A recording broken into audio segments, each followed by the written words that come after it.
Línea de tiempo. Excalibur.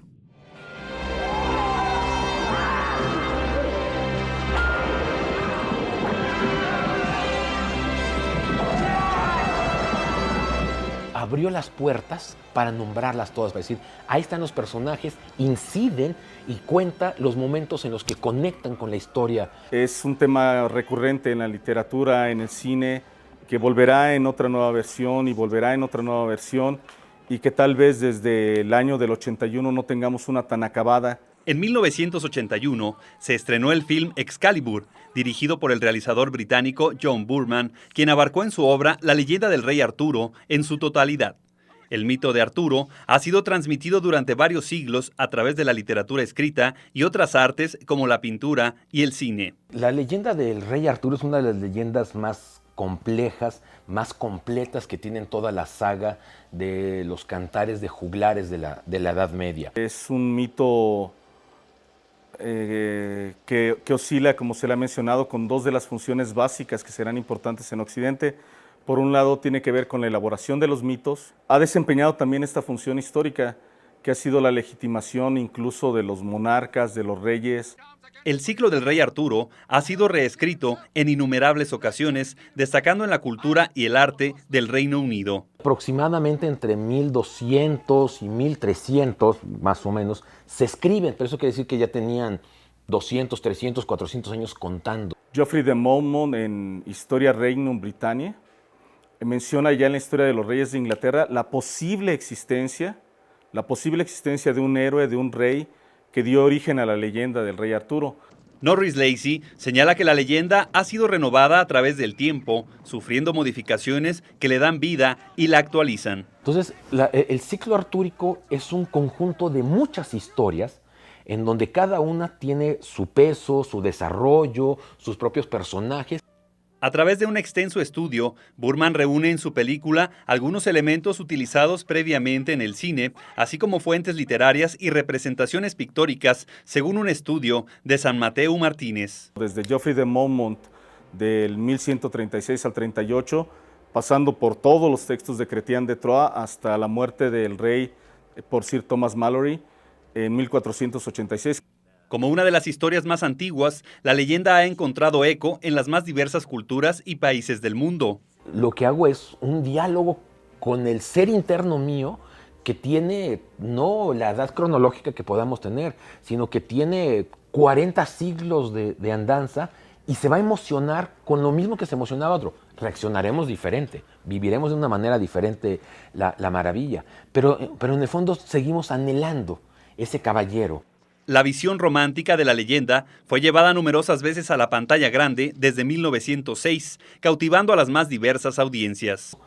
Los directores de cine pues han buscado explotar el ciclo artúrico a pasto, desde películas muy bien adaptadas hasta grandes transfiguraciones donde no nos dicen que es el ciclo artúrico. Una de las películas fuertemente influenciadas por el mito artúrico fue la obra de ciencia ficción y fantasía La Guerra de las Galaxias, dirigida por George Lucas a finales de los 70. Pero les quedaba claro que querían contar una historia épica, que eso es fundamental. Ahí hay una primera gran conexión. Querían contar una historia en donde los personajes parecieran medievales. La Guerra de las Galaxias dio una lectura futurista a la leyenda artúrica y renovó el género de la ciencia ficción con gran éxito. Uno de los elementos utilizados por Lucas fueron los caballeros de la mesa redonda a través de la Orden Jedi. Convertir a los caballeros Jedi es hablar de la mesa del rey Arturo, ¿no? La espada láser se vuelve tan importante porque es el simbolismo de esa espada, es lo que me hace ser caballero de Jedi y me da una valía. Los caballeros en torno a una mesa redonda plasmaron la imagen de un reino perfecto e ideal, el centro del universo donde se da solución a los problemas del mundo bárbaro. Es un deseo de fraternidad, de hombres libres que todos son justipreciados en la igualdad, sin menoscabo de los títulos de conde, vasallo, rey, duque. Creo que es uno de los espacios de la utopía. El principio de la democracia, unos caballeros en donde el rey está sentado a la misma par, en el mismo nivel que sus caballeros. La Guerra de las Galaxias se convirtió en una trilogía que recreó varios temas manejados siglos atrás por el mito de Arturo. Pero en el fondo estoy viendo exactamente lo mismo. Son películas de caballería, nada más que retransformadas. Lucas se da cuenta a finales de los 70 que había que cambiar el discurso épico.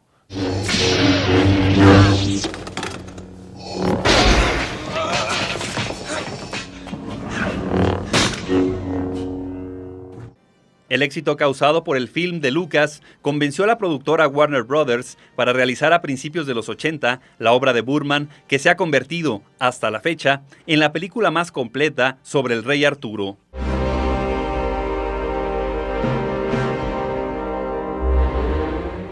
El film abarca las historias de dos reinos que fracasan debido a las debilidades humanas. José Luis Pérez de Arteaga señala que la película nos muestra el origen, nacimiento, ascenso, esplendor, decadencia y extinción de una sociedad a causa del dominio por el poder. Entonces, el castigo se tiene que traducir en una serie de acontecimientos, de hechos que nos van a leer el fracaso. El texto que aparece sobre un fondo negro al comenzar la película no proporciona datos concretos del lugar y época donde se desarrolla la historia debido a su carácter de leyenda.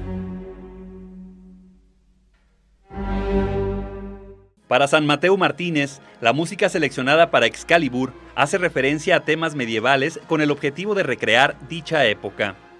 La obertura de Parsifal y el tema de Tristán e Isolda de Richard Wagner, así como Carmina Burana de Carl Orff, son los temas que ayudan al autor a recrear la leyenda. La música que incorpora de Richard Wagner para algunos momentos, que son otra tradición, ¿no? Estamos más bien de la mitología germánica, pero que intercala en la película.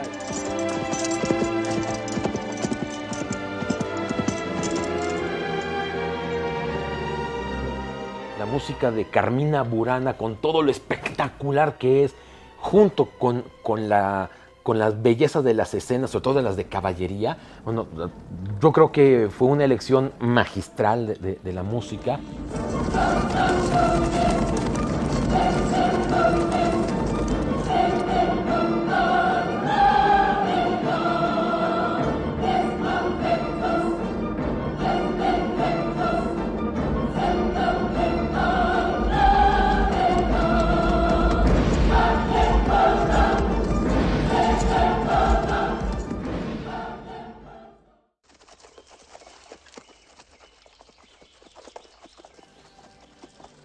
La fotografía de Excalibur se inspira en pinturas del siglo XIX y principios del XX, que son identificadas visualmente como representación del medioevo. Existen cuadros prerrafaelistas que sirven de base a la película y que fueron tomados, elaborados justamente con esta temática.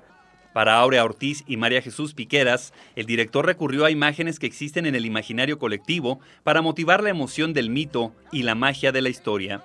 San Mateo Martínez señala que Boorman recrea un mundo similar al de la Tierra Media creada por Tolkien para El Señor de los Anillos, la cual pertenece al terreno de la imaginación y la fantasía. Una clara muestra es la escena inicial donde se desarrolla una batalla en la oscuridad, iluminada únicamente con fuego.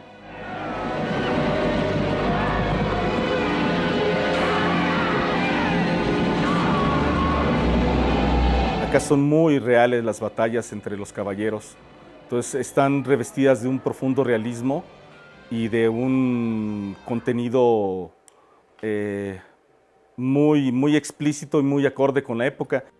Una parte del film se rodó en locaciones de Wicklow, en Irlanda, y se trabajó también en los estudios Bray. Para Alex Thompson, director de fotografía, la película debía tener la apariencia de un sueño idílico, para lo cual empleó imágenes difuminadas y contrastes suaves que consiguió por medio de varias técnicas fotográficas.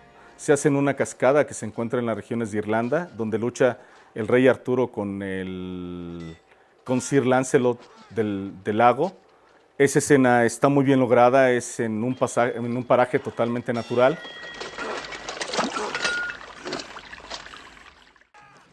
Con la intención de sugerir un mundo mágico, los exteriores fueron iluminados con luces de colores para crear una imagen romántica del paisaje. En el caso de las escenas filmadas en interiores de noche, Thompson utilizó poca luz para conseguir un ambiente opresivo y asfixiante. Es una fotografía oscura, ¿no? Los castillos que estamos acostumbrados al castillo hollywoodense donde todo es luminoso, y no es cierto, los castillos deben haber sido terriblemente sórdidos, los bosques, las batallas, entonces todo está en una penumbra, en una media luz. Son el gran símbolo por autonomacia del medioevo, el castillo, más que la catedral, este lugar, este reducto de protección del rey y de vivienda del rey, que al mismo tiempo es su guarnición y su protección, se narra muy bien dentro de la película. Desde las primeras escenas, Boorman dotó de gran presencia a uno de los personajes más importantes del ciclo, el mago Merlín, quien representa la parte sobrenatural de la historia. Tenían sus mitos, tenían sus leyendas, y siempre va a haber un elemento donde el sacerdote, druida, mago, curandero, igual que nuestros chamanes, precisamente por el poder que tiene, hace cosas que el humano no puede hacer. El film inicia con la edad de Uther, padre de Arturo, quien recibe la espada del poder gracias al mago Merlín, interpretado por el actor Nicol Williamson. Behold! The sword of power, Excalibur. Y que no deberán de ser blandidas y que representan la majestuosidad del rey. Entonces la espada siempre ha sido un símbolo de la estirpe, del vasallaje, bueno, de la nobleza de la que pertenece al caballero y que no puede rendir y que no puede entregar. Merlín tiene el papel de testigo y consejero de los hombres que ostentan el poder para guiarlos en las decisiones que deberán tomar. Yo tengo un poder sobrenatural, finalmente soy humano, me voy a morir, tengo unas condiciones, pero tengo esta posibilidad de hacer magia, transformar y ayudar o desayudar, dependiendo de mis intenciones, a el personaje que quiero. Geoffrey de Monmouth, hacia 1138, ya tiene acabados no solamente la historia de los reyes de la Britania, sino tiene un libro que se llama Profecías de Merlín. Él es el que crea este personaje y es un personaje fascinante porque oscila entre polos contradictorios. Una de las funciones de Merlín a lo largo de la película será avivar la conciencia del hombre para que el reino obtenga la paz anhelada a través de una estabilidad política. También la brujería como una forma de comprender el mundo era presente en el medioevo y Merlín tiene este don de la profecía, tiene este don de la adivinación. Durante la fiesta de coronación, Uther, como nuevo monarca, es dominado por sus bajas pasiones al obsesionarse con Igraine, la mujer de un importante duque. Merlín lo previene sobre las acciones que está a punto de tomar con tal de poseer a la hermosa mujer. Había una enorme restricción de lo sexual desde lo religioso. Si hoy en día es un tabú, en el mundo medieval era un enorme tabú. Y sin embargo, al mismo tiempo, había una enorme libertad. De este acto carnal nace Arturo, quien se convertirá en el nuevo monarca, quien deberá constatarlo sacando la espada que su padre enterró en la piedra antes de morir. Excalibur, but me!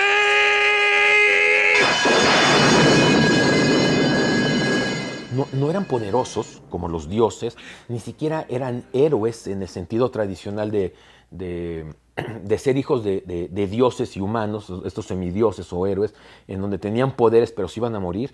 Ellos eran humanos, y un poco citando a Nietzsche, eran humanos muy humanos, pero que tenían ciertos rasgos humanos como la lealtad, como la valentía. La concepción de Arturo deja un fuerte trauma a la pequeña Morgana, hija de la mujer abusada por Uther y media hermana del protagonista. Interpretada por Helen Mirren, Morgana se convertirá en una poderosa bruja que primeramente combatirá a Merlín para después hacerlo su aliado. Este mago, que de alguna manera vamos a etiquetarlo como el mago bueno, necesita su elemento de magia negra, es decir, el elemento maligno, Fata Morgana.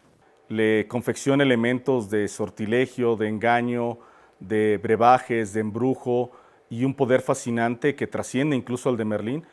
Cuando Arturo consigue sacar la espada para erigirse como el nuevo monarca unificador de la tierra, Merlín se acerca a él para forjar una nueva alianza entre el hombre y la magia. Y eso es lo que hace Merlín con Arturo. Tienen poderes diferentes. Uno es el poder de la autoridad humana, Arturo, y el otro es el poder de la magia. Y si lo combinan con todo lo terrible que son los poderes, hay un resultado. En este tipo de películas siempre voy a encontrar un mago que se va a parecer a Merlín. Siempre. alto, blanco, de túnica blanca grisácea, con el típico sombrero terminado en punta, largo báculo, pero que además, dependiendo de la película o dependiendo el fin del personaje, puede ser tan malo o tan bueno como su poder tenga un fin. Para Jesse Weston, Arturo representa a un gobernante divino o semidivino, a la vez Dios y Rey, de cuya salud depende la existencia de su gente. Es el que se encargó de dar estabilidad al reino, de centralizar la corona, de crear un rey único rodeado de una corte real que pacificara y permitiera la producción de alimentos y pudiera cerrar el pillaje, la depravación y todos los elementos de caos que eran imperantes en la temprana Edad Media. Una vez con Excalibur en su poder, el monarca, interpretado por Nigel Terry, deberá demostrar sus habilidades como guerrero para conseguir aliados en su nuevo reino.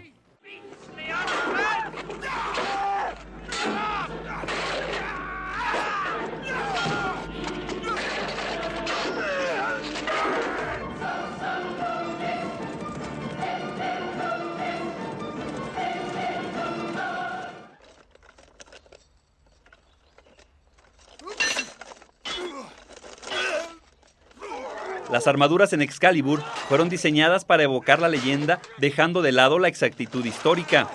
Los creadores del vestuario recurrieron a pintores e ilustradores de distintos siglos dedicados al tema artúrico. Los vestuarios son asombrosos, no porque sean históricamente correctos, ¿no? Porque a lo mejor no lo son y es lo menos importante. Helmut Nickel señala que las armaduras en Excalibur pertenecen principalmente al siglo XV, recreadas por los diseñadores a partir de obras de los siglos XIX y XX. Creo que tuvo que fusionar muchos elementos de muchas diversas tradiciones y creo que se nota en la película, la composición termina siendo algo abigarrada, algo excesiva, algo barroca. La creación de la mesa redonda es guiada por Merlín para dar inicio a la sociedad perfecta y a la vez utópica, basada en la justicia y el honor. En la Edad Media existe esta noción de una fraternidad de seres humanos libres, de caballeros, en este caso totalmente aristócratas, pero que eran iguales. La mesa redonda utilizada por Burman está inspirada en la tabla ubicada en la Catedral de Winchester, donde, según datos históricos, era la sede de Camelot, el reino artúrico. La pieza, pintada en blanco y verde, tiene escritos los nombres de los caballeros y un retrato del rey en el centro. Lo redondo es lo perfecto.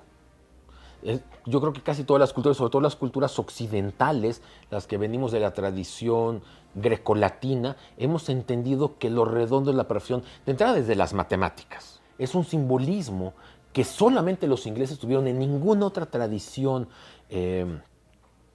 juglaresca, caballeresca de la Europa medieval va a aparecer este elemento. La pieza fue elaborada en el siglo XIII por Eduardo I, con la intención de relacionar a su familia con el mito artúrico. Y había alguna de las familias reales británicas que trataban de establecer una descendencia directa en relación con él. Posteriormente, aparece una de las historias más difundidas del ciclo artúrico, el adulterio entre Ginebra y Lancelot. El relato donde la esposa del rey mantiene una relación pasional con Lancelot, el gran caballero de Arturo, cobró importancia en la leyenda hasta el siglo XIX. Tiene una relación extramatrimonial y además con uno de sus caballeros que juraron lealtad y honestidad a él como rey y a ella como reina. Entonces, ¿qué credibilidad tiene el reino de Arturo? Ya no es la credibilidad de él solamente, es él y todo lo que implica él. En este punto, Merlín, el guía y tutor del monarca, desaparece para dejar el reinado en manos del hombre. La magia se irá y el monarca deberá seguir adelante por su propia cuenta. Y que finalmente tiene que desaparecer, dotándose de una posibilidad de materializarse más allá de la muerte. Merlín sabe que el reino caerá en desgracia cuando Arturo descubra el engaño de su esposa.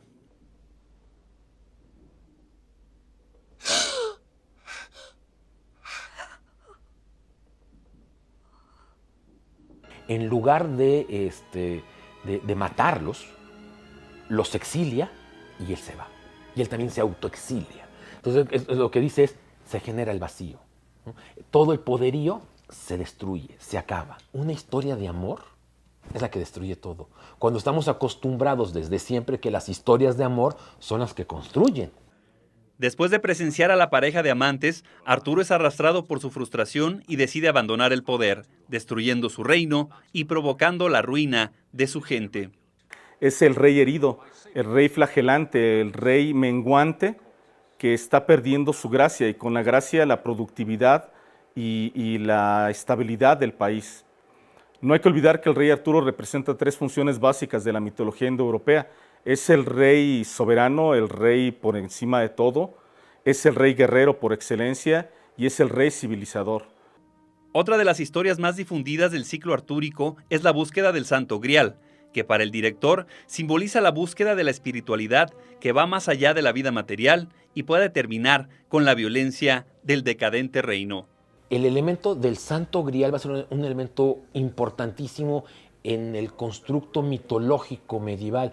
¿Por qué? Porque no solamente es la copa. El director acá se centra en Perceval, tomando la tradición de Chrétien de Troyes, que es el texto de Perceval y otros textos del medievo que datan del 1160, 1095.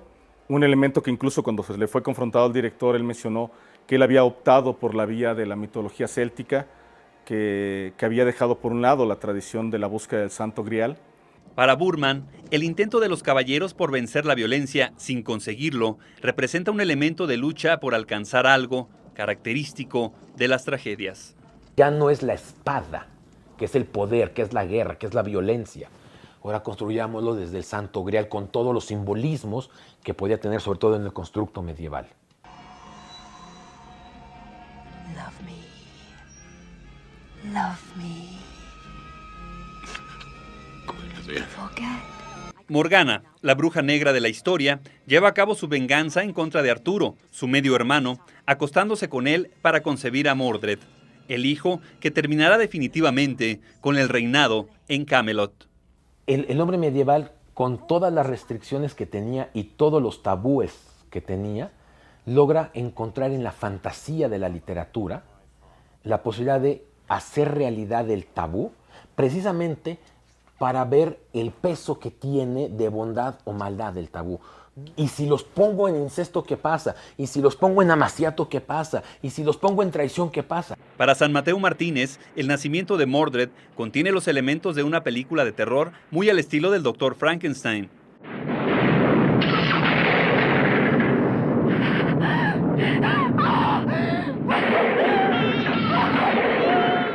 El objetivo de Morgana y su hijo es destruir al debilitado monarca, quien deberá enfrentar a su vástago en la batalla final.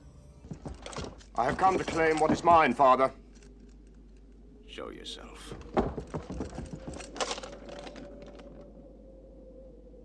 Y además hay un mito que es intrínseco del hombre, que es ontogenético del hombre y que en todas las culturas lo hemos repetido constantemente, y es el enfrentamiento padre-hijo. Ahí está Zeus y Cronos, ¿no? Esta posibilidad de el hijo tiene que derrotar al padre, tiene que matar al padre, tiene que acabar con el padre. Esta parte del mito artúrico ha sido inmortalizado en el cine por George Lucas en el episodio 5 de su saga La Guerra de las Galaxias, cuando padre e hijo se enfrentan en un duelo de sables. He told me you killed him. No. I am your father. Momentos antes de enfrentarse a Arturo, Mordred estrangula a su madre al descubrir su verdadera naturaleza. La bruja ha encontrado su trágico destino en manos de su propia creación. Porque como todo mundo acaba incestuosamente emparentado, y esto es lo que provoca los malos entendidos y los resentimientos, finalmente cuando la persona de autoridad como es Arturo logra concebir a un hijo, pero lo concibe desde el acto tabú, por supuesto este hijo es igual de poderoso, o con suerte más poderoso, pero no tiene las cualidades de Arturo. Durante la batalla final en Excalibur, padre e hijo se enfrentan en un duelo a muerte en medio de una atmósfera oscura y asfixiante. Visualmente, la batalla regresa a la época de salvajismo y barbarie vivida antes de la Mesa Redonda, utilizando colores como el rojo y el naranja.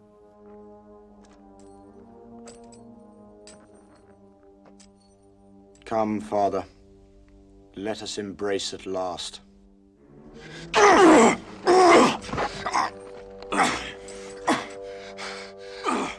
Hay un sol rojo, incluso cuando luchan en la última batalla, hay un sol que señala el ocaso. Entonces parecía como si fuera un crepúsculo de los ídolos, un crepúsculo de los dioses, y ese sol que va decayendo lo va a acompañar en toda la muerte, porque ese sol ya no aparece cuando el rey Arturo va hacia la isla de Avalon. Y es la lucha por la supremacía, es la lucha por la